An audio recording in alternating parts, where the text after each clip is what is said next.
his voice, he just does, he puts some certain effects, or the producers did, whatever like that, and just certain things.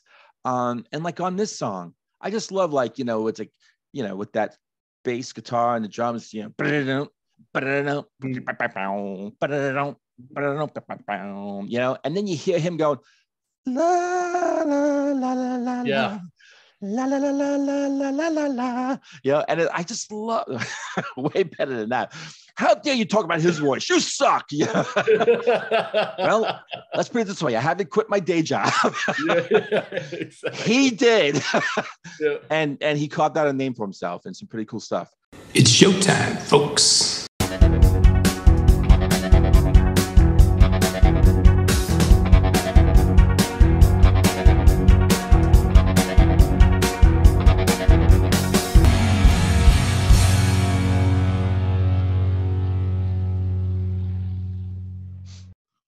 Hey, everybody out there into the music world. Welcome to another episode. I am Andy. That fellow over there is Greg, and we're going to chat up some music. And I believe, sir, first of all, how are you? Oh, thank you. Thank you for asking that. I was just steamrolling there and totally took the humanity out of the conversation. So let me inject some. How you doing? None of your damn business. There we go. That's what I was looking for. That's that East Coast love, and I was expecting from you. Well, now that we've established that you're fabulous, let's keep the boundaries, you know. I'm doing well. Thank you for asking. Good. I'm glad. I could tell when you immediately shot me the I was like, oh, that's a guy who's in great spirits. Yeah, that's my Greg. Yeah, that's my boy. So, I understand you've got a song for me here and a band. So what is it? And we'll see if I've heard it before, and if not, what I think of it. I know you've heard this band before. I just know it. So, and I don't think they have a lot of material. So I might be threading the needle on this. Porno for Pyros. Okay. Yeah. This is that during that weird period of time where it was like Porno for Pyros, Jane's Addiction. And there was also like some members of Red Hot Chili Peppers were sort of being almost exchanged at around the same period of time, early to mid 90s. Yeah. I know. The big song is "Pets." We'll make great pets. I love that song. Yeah. And is it "Cursed Female"? Is another one of theirs, I believe I know. But they're the only two that I could name by name. There's another one too, Bad Shit. Yeah. So I think that got some airplay. Although you would think that actually the name of it would probably prevent it. They call it Bad Shoot. But I think that Pyro fans would probably point to that one as a big one too. But okay. But of course, as it goes on this channel, you know, I'm going against the grain, and I'm not doing it purposefully. I actually really love this song. It's called Blood Rag. I know it's very uplifting. It's very right. It's a love song. About a crime scene. He penned a love song. It just puts a weird name to it. Oh man. Well, the name doesn't ring a bell. At this point, it's only like if the sound is going to. So I'll give it a listen and see if it conjures up anything. All right, go run off and go check it out.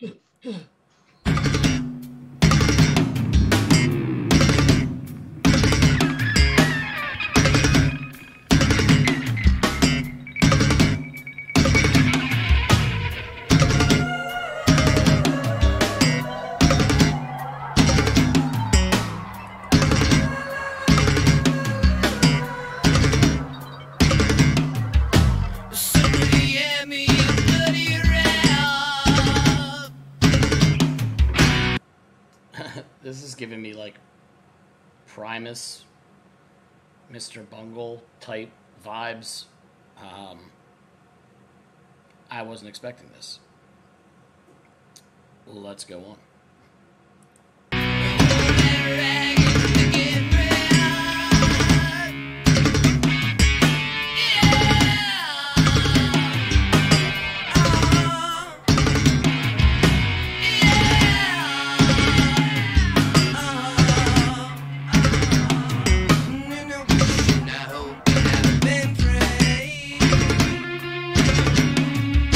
But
they're like phasing this like sludge rock type rhythm and this phasing like space guitar stuff that they're coupling it with. It's just original. It's very original, and perhaps for that reason, along with some others, it's really like attractive to me. So, yeah, this is.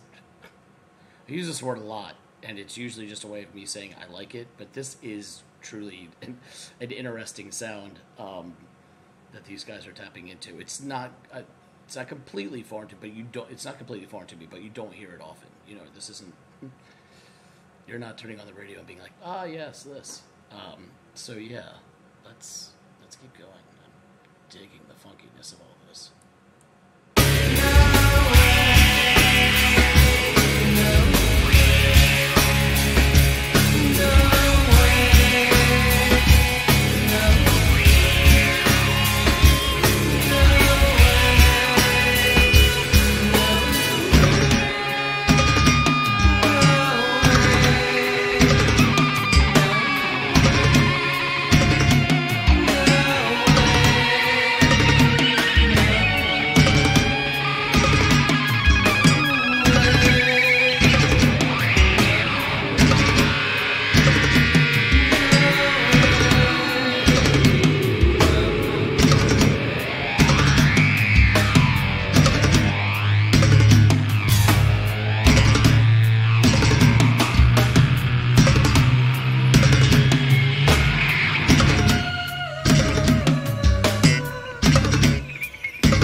Interesting.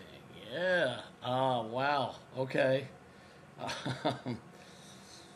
I wonder what drew Greg to this song, because I would not have expected the sound to resonate with him, but I'm learning something new about him every day. Hey, every day's a school day here at Into the Music. Let's go chop this up. Hey, look, all right. To see you back. Yeah. Yeah, I'm back. No, I had not heard this song before. And it's weird because it reminded me of things I've heard before, but I don't think I've heard this. Man, that intro riff had so much like Primus written all over it. Like, it's so much reminded me of like a Les Claypool kind of just having fun with the bass type stuff, and creating really interesting rhythms through like almost chord-like progressions, like the way the bass is strumming one note so tightly met after the other. It's almost like a strummed chord. Also, it reminded me of another band I've mentioned to you before that I don't think you're familiar with, but it's Mr. Bungle. It had sort of some of that sound to it too. I've heard of the band name. Yeah. Okay. Yeah, definitely reminded me of that. I've talked about the bass, and then the bass is coupled with, obviously, its partner in crime in the rhythm section, which is the drums. And it has this like primordial, like dawn of man type sound to it, like tribal almost, you know, like very drum circle around the fire ceremonial shit type feel to it. Loved that sound. And then the odd man out to this point starts to introduce himself and become sort of more of a player in the mix, and that's the guitar. I really loved this guitar. Has almost like a sci-fi type sound to it, which totally flies in the face of this pre-technology drum circle thing that the rhythm section is doing. So it's odd and yet awesome at the same time that they're playing with sound like this. And there's like a lot of like phasing of the guitar at this point too, which is really, again, a stark contrast to what the rhythm is doing, and yet somehow they make it work. And I got a lot of almost sludge rock vibes, like very sludgy, plodding rhythms from this song. But I couldn't make a lick of like sense out of the lyrics from it. I was too enamored and interested and intrigued by what the instruments were doing in this one. And to be completely honest with you, Perry Farrell. I'm tough on him as a singer. Like sometimes I like what he does. Yeah. Other times it's like it's grating to me. This wasn't grating, but it still wasn't enough to like draw me in to hang on every word. So that's kind of my POV on Perry Farrell. He's kind of like I don't know, polarizing for me as a singer. I love him as a person, but I just, just his singing isn't really my bag. Yeah, it's not anything I really like. Oh my God, Perry Farrell, and he just, to me, oh, I need his voice to kind of like cement the song for me. If anything, it's like less of his voice or more of something else, right? To sort of overcome his vocal deficiencies. And there's a thing called style and his thing and shtick, and he has it. I feel sometimes there's too much of that.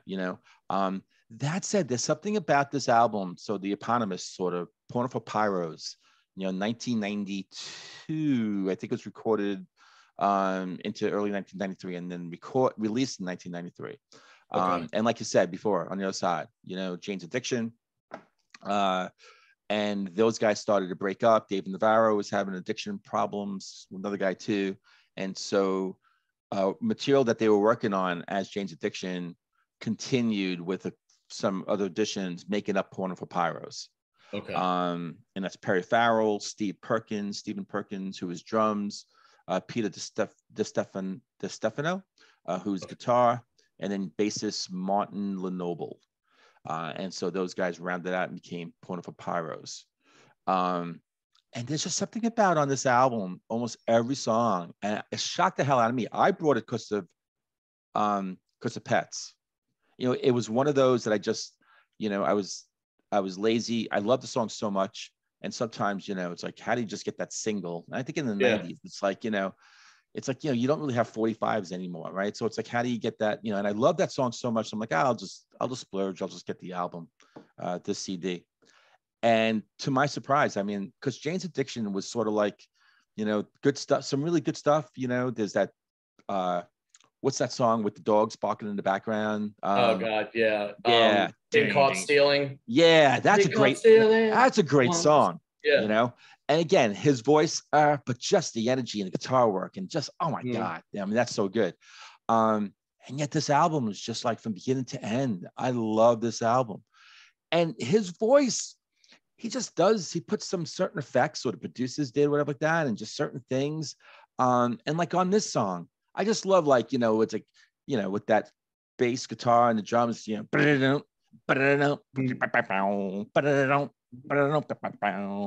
then you hear him going, la, la, la, la, la, Yeah. la, la, la, la, la, la, la, la, la. And I just love way better than that. How dare you talk about his voice? You suck. Yeah. Well, let's put it this way. I haven't quit my day job. Exactly. He did. And he carved out a name for himself and some pretty cool stuff. Some pretty bad shit. But yeah, and I just love it. And I love this. There's something about the song I just love. I love the whole song. I just love that, again, as you just so more than adequately, you just so amazingly articulated, with the bass and the drums and like the whole thing, and then that guitar comes in. And it's just like, no way, boom, boom, no way. No, and I love how the guitar, everything, all of a sudden, like a universe opens up from that really tight, and then no way, all of a sudden you're like floating. You're like, oh, where am I? Oh, I've always had that. I love it. I just absolutely love it. No, that's also I mean, I don't know the lyrics, but the delivery of the vocals there add to that whole like ceremonial drum circle, like ayahuasca trip kind of feeling. His voice to it became all, low and almost like ominous. They smartly like produced it where they took his voice and it was like a different sort of it was different sort of angle or whatever, something about, oh, okay, that's pretty cool. It's not that high pitched kind of squealing. Yeah. This is fun, man. It was a cool song. So thumbs up. Oh yeah, absolutely. Thumbs up for sure. Thumbs up. It's good to know a couple more from a band that if they weren't beleaguered by all the drug issues, should probably have put out another album or two. You know what I mean? You would think anyway with all those guys. Did I throw you for, did I surprise? Did I throw you for a loop in a way by giving you this? Is this something that you know what? If it wasn't for you out of the blue throwing some Stone Temple Pilots up a couple weeks ago, I would have been more surprised. But now that I was like, okay, this comes as less of a shock that there's something from this genre, this time period that was on. If you liked STP and Weiland, then yeah, I could see him liking Perry Farrell and some of his projects and stuff like that. But it's something new and different. I didn't expect to see you tap into some like around grunge-ish type stuff. So this is cool. Yeah, not that like the usual stuff I give you, like, holy crap, enough of this crap, oh my God. No, that's the if anything, that's what I've come to expect. That's what I've come to expect is to not to expect the same thing each and every time, because we've been doing this long enough where it's like you're giving me stuff from France in the 60s and stuff from the US in the 70s and stuff from England in the 80s. So it's like, what am I to expect? You know what I mean? If anything, I'm gonna be shocked the time you go, I've got this song for you, and I go, I know that song. So Transylvania. I mean, he's really pushing it now. I didn't know Lithuania was putting out house music in 1987. the Monster Mash. But no, it did dawn on me that grunge is not a genre that I've really tapped into on this channel. It's some stuff that I've dabbled in, and some of it I even really like. Some grunge, that kind of stuff, like Stone Temple Pilots, whatever. It's arguably grunge. I think they have actually more of a sort of a genre kind of range than just that. But yeah, and I'm like, holy crap, yeah, I just started tapping into some of that and said, yeah, I think I'm gonna show John this and show Andy that. So cool. Nice. Yeah. This was and it was a risk too, because this is right when I was starting to get into rock music, like that wasn't inherited rock music, like that was contemporary for me at the time, is right around the early 90s when all this stuff started to come out. So I'm glad you kind of took me back in the annals of time and showed me something that slipped past me, because this is pretty cool.